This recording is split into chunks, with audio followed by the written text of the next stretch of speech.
Hello, नमस्ते, good evening, सत श्री अकाल फ्रेंड्स। चलिए आज का सेशन स्टार्ट करते हैं। आज के सेशन में भारत में यूरोपीय शक्ति का आगमन, एनसीईआरटी से चलिए इम्पॉर्टेंट फैक्ट देखते हैं। इसके पहले उत्तर मुगल काल 18वीं सदी का भारत, इसकी वीडियो अपलोड हो चुकी है। डिस्क्रिप्शन बॉक्स में लिंक मिल जाएगा, उसको जरूर देखिएगा। भारत में यूरोपीय शक्ति के आगमन से पुर्तगाली यात्री वास्को डी गामा, भारतीय क्षेत्र के पुर्तगाली governor Francisco de Almeida, Alfonso de Albuquerque, Nuno da Cunha, Alfonso de Sousa, Dutch, British और ईस्ट इंडिया कंपनी का विस्तार से पूर्वी भारत, इतने टॉपिक को इसके पहले वाली वीडियो में कवर कर दिए हैं, उसको जरूर जाकर देखिएगा। फ्रेंड्स, ये वीडियो 2 से 3 बार आप रिवाइज करके देख लीजिएगा, आपको हर एक फैक्ट याद हो जाएंगे। चलिए आज देखते हैं दक्षिण भारत। इसके पहले चैनल पे पहली बार आए हैं, चैनल को जरूर सब्सक्राइब कर ले और वीडियो को ज्यादा से ज्यादा शेयर कर दिया कर, जिससे ज्यादा से ज्यादा लोग जुड़ सके। दक्षिण भारत, पूर्वी एवं पश्चिमी भारत में विदेशी घुसपैठ की अधिक संभावना नहीं थी, क्योंकि पूर्व में अलीवर्दी खां एवं पश्चिम में मराठों का वर्चस्व था। इस समय दक्षिण भारत में विदेशी शक्तियों के लिए परिस्थितियां अनुकूल होती जा रही थी, क्योंकि औरंगजेब की मृत्यु के पश्चात मुगल सत्ता कमजोर हो गई थी और 1748 ईस्वी में निजामुल मुल्क आसफ शाह की मृत्यु के पश्चात उसका साम्राज्य कमजोर हो गया था। कर्नाटक में भी अस्थिरता का समय था। कर्नाटक में गद्दी के लिए चंदा साहब और नवाब अनरुद्दीन में परस्पर संघर्ष जारी था। इन परिस्थितियों में विदेशी शक्तियों को अपना राजनीतिक प्रभाव विस्तृत करने तथा दक्षिण के निकट भारतीय राज्यों के मामले पर नियंत्रण स्थापित करने में सहायता मिली थी। 17वीं सदी के अंत तक अंग्रेजों ने पुर्तगाली एवं डच प्रतिद्वंदियों को तो समाप्त कर दिया था, किंतु फ्रांस अब भी अंग्रेजों का प्रमुख प्रतिद्वंदी बना हुआ था। 1744 ईस्वी से 1763 ईस्वी तक 1744 ईस्वी से 1763 ईस्वी अर्थात लगभग 20 वर्षों तक भारतीय व्यापार, संपत्ति और क्षेत्र पर अधिकार के लिए फ्रांसीसियों एवं अंग्रेजों के मध्य निरंतर युद्ध होते रहे थे। डेनिश अंग्रेजों के पश्चात 1616 ईस्वी में ईस्ट इंडिया कंपनी का भारत में आगमन हुआ। डेनिश कंपनी ने 1620 ईस्वी में तंजौर के निकट ट्रेवंकोर में अपनी प्रथम फैक्ट्री स्थापित की थी।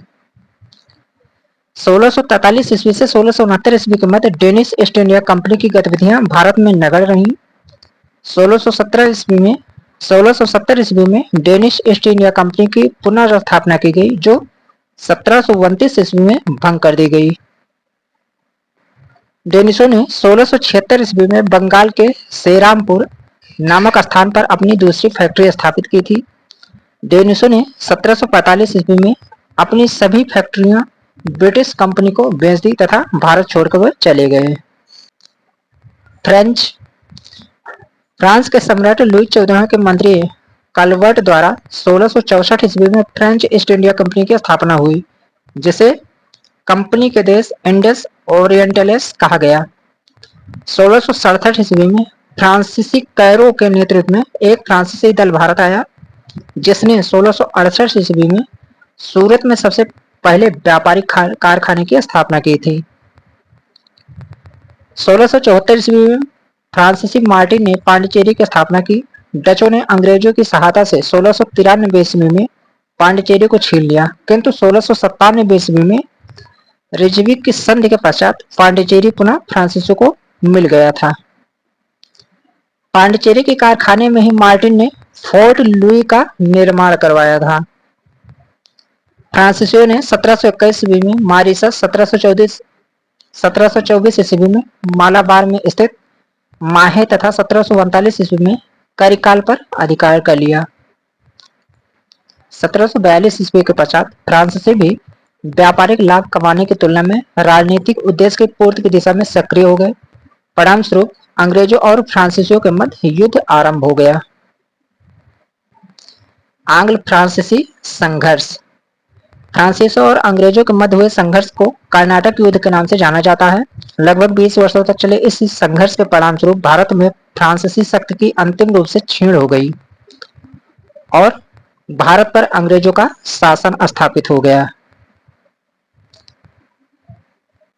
कर्नाटक का प्रथम युद्ध यह हुआ था 1746 से 1748 ईस्वी तक। कर्नाटक का प्रथम युद्ध अंग्रेजों व फ्रांसीसियों के मध्य लड़ा गया था। यह युद्ध यूरोप में हुए ऑस्ट्रिया के उत्तराधिकारी युद्ध से प्रभावित था। 1748 ईस्वी के एक्स-ला-चैपल की संधि के द्वारा ऑस्ट्रिया का उत्तराधिकार युद्ध समाप्त हो गया, जिसके फलस्वरूप कर्नाटक का प्रथम युद्ध भी समाप्त हो गया। इस संधि के परिणामस्वरूप फ्रांसीसियों ने अंग्रेजों को मद्रास वापस लौटा दिया। कर्नाटक का द्वितीय युद्ध यह हुआ था 1749 से 1754 ईस्वी तक। दक्कन के निजाम आसफ जहां की 1748 ईस्वी में मृत्यु हो गई, जिससे उसके पुत्र नासिर जंग तथा भतीजे मुजफ्फर जंग के मध्य उत्तराधिकार के लिए संघर्ष आरंभ हो गया। दूसरी ओर कर्नाटक के नवाब अनवरुद्दीन तथा उसके बानोई चंदा साहब के मध्य भी विवाद प्रारंभ हो गया था। इस स्थिति में डुप्ले ने लाभ उठाया तथा चंदा साहब और मुजफ्फर जंग से इस बात का गुप्त समझौता कर लिया कि वो उनको अपनी सैन्य सहायता देगा।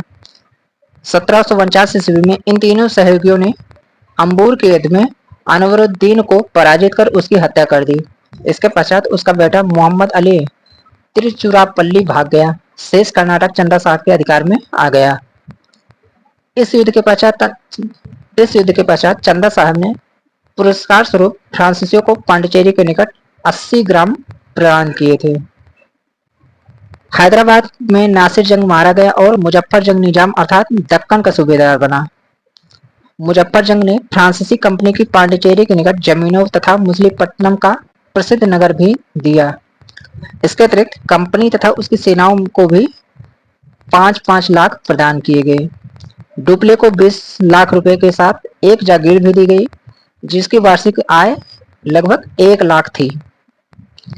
इसके अतिरिक्त उसने कृष्णा नदी से लेकर कन्याकुमारी तक के मुगल क्षेत्रों का ऑनरेरी गवर्नर भी बना दिया गया। डुप्ले ने अपने सर्वश्रेष्ठ अफसर बुसी को फ्रांसीसी सेना की एक टुकड़ी के साथ हैदराबाद में नियुक्त कर दिया गया। इस नियुक्त का उद्देश्य निजाम की रक्षा करना था। मुजफ्फर जंग की मृत्यु के पश्चात बुसी ने निजामुल मुल्क के तीनों बेटे सलावत जंग को तत्काल गद्दी पर बैठा दिया। इसके बदले में सलावत जंग ने फ्रांसीसियों को आंध्र प्रदेश का वह क्षेत्र पुरस्कार स्वरूप प्रदान किया जिसे उत्तरी सरकार कहा जाता है। इसमें 4 जिले मुस्तफानगर, एल्लौर, राजमुंद्री और चिकागोल शामिल हैं। फ्रांसीसियों की सफलता के प्रभाव को कम करने के लिए अंग्रेज नासिर जंग और मोहम्मद अली से मिलकर षड्यंत्र कर रहे थे। 1750 ईस्वी में उन्होंने मोहम्मद अली की ओर से अपनी पूरी शक्ति लगा देने का निश्चय किया। रॉबर्ट क्लाइव ने यह प्रस्ताव दिया कि कर्नाटक की राजधानी आरकाट पर आक्रमण करके तिरुचिरापल्ली में घिरे मोहम्मद अली पर फ्रांसीसियों का दबाव कम किया जा सकता है। प्रस्ताव स्वीकृत हो जाने के पश्चात क्लाइव ने आरकाट पर आक्रमण कर उसे जीत लिया। अंततः चंदा साहब और फ्रांसीसियों ने विवश होकर तिरुचिरापल्ली का घेरा बना लिया। शीघ्र ही फ्रांसीसी सेना को आत्मसमर्पण हेतु विवश होना पड़ा और चंदा साहब की हत्या कर दी गई। अंततः दोनों सरकारों ने एक शांति समझौता किया। अंग्रेज तथा फ्रांसीसियों के मध्य हुए समझौते के अंतर्गत 1754 ईस्वी में अंग्रेजों के कहने पर डुप्ले को भारत में वापस बुला लिया गया। कर्नाटक का तीसरा युद्ध 1756 से 1763। दोनों कंपनियों का यह अस्थायी समझौता 1756 ईस्वी में समाप्त हो गया, जब इंग्लैंड और फ्रांस के मध्य एक और युद्ध छिड़ गया। इस युद्ध को सप्तवर्षीय युद्ध भी कहते हैं। सप्तवर्षीय युद्ध 1756 से 63 ईस्वी तक भारत, कनाडा एवं यूरोपीय आदि देशों में हुआ। 7 वर्षों तक चलने के कारण इसे सप्तवर्षीय युद्ध कहते हैं। यह युद्ध ब्रिटेन एवं फ्रांस के मध्य हुआ था।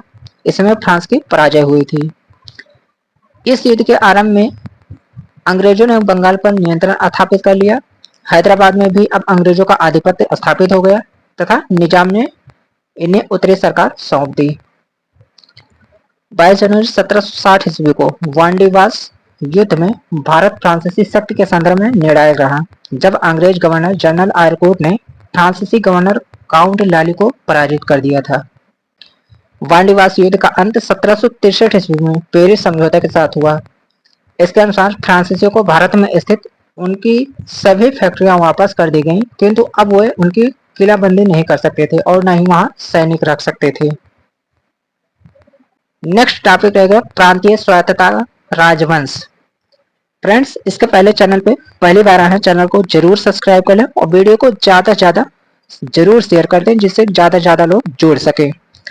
यहाँ पे आपको एनसीईआरटी क्लास 6 से 12th तक के मॉडर्न इंडिया के जो इम्पोर्टेंट फैक्ट हैं एग्जाम के पॉइंट व्यू से, वो आपको सारे यहाँ पे मिलते रहेंगे।